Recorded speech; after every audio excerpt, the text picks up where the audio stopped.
İmralı Adası'na gidip konuşmalara, görüşmelere katılabilirdi.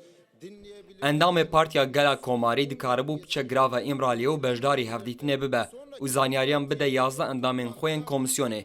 Lê pişt re tên civîna komisyonê ya piştî hevdîtinê û dibêjin ji me re behsa temamiya hevdîtinê bikin. Hevalên me yên di grupên yên yol û CHP da dibêjin ka ew qazgiringiyê didin vê pêvajoyê û qîmet didinê. Behsa Diyarbekir, Stenbol û Mêrsînê dikin. Lê eger dem tê avêtina gavên piratîk xwe ji vê yekê didin paş. Divê herkes bi Kurd û Tirk ku ji vî zemîneyê çilsaliyê robrobûna zerir dîtine vê yekê baş bişopînin. Ev ne qadeke ku hûn li ser bimeşin, opozisyon û siyasetê li ser bikin. Helbet desthilatê û partiyên din rîsik wergirtine. Rîska çi wergirtine? Bi dilgiraniyên hilbijartinê tevne geriyane. Meseleya Kurd ne meseleyeke ku di nav nîgeraniyên hilbijartinê de teng bikî. Di vî warî de gavên mezin hatine avêtin û divê em van teqdîr bikin. Bi rastî hinek xal gelek zehmetin. Hûn dê parlamenterê Diyarbekirê bin û du gotinan ji partiya xwe re nebêjin. Lê pişt re derkevin û di komisyonê de bêjin ji me re behsa hemû hevdîtinê bikin. Li qusûrê nenêrin. Mirov polîtîka û siyasetê baş dizanin. Bir sınırı kapattığınız zaman aslında o bölgedeki insanların ekonomik olarak nefesini de... Dema hûn deriyekî sînorî digirin, hûn heman demê duwarê aborî de nefesa mirovên li wê navçeyê jî digirin. Binêrin ha Tirkiye ji deriyê Xabûr bi asteke bilind ya bazirganiyê bi Iraqê ve hatiye girêdan.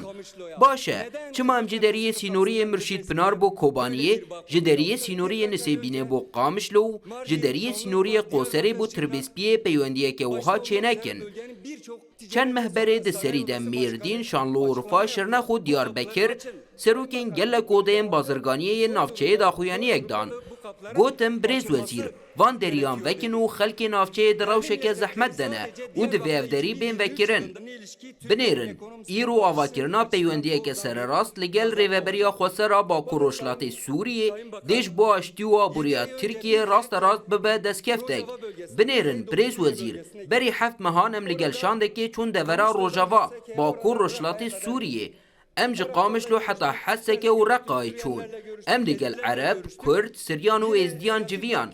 Me li gel partiyên siyasî û rêxistinên civaka sivîl û karsazan jî hevdîtin kirin. Hûn dizanin ew mirov çi dibêjin Birêz Wezîr? Helbet hûn nizanin. Ji ber ku we duwarê mirovî, wijdanî, siyasî, aborî û çandî de hemû derî girtine.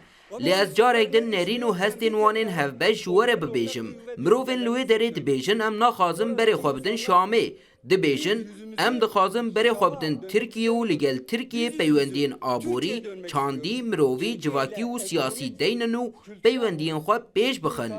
Lê dibêjin hemî derî li ser rûyê me hatine girtin. Em jî dibêjin Birêz Wezîr û Birêz Desthilat, em van deriyan vekin. Em wan mirovan neçarî çûna ber deriyên din nekin.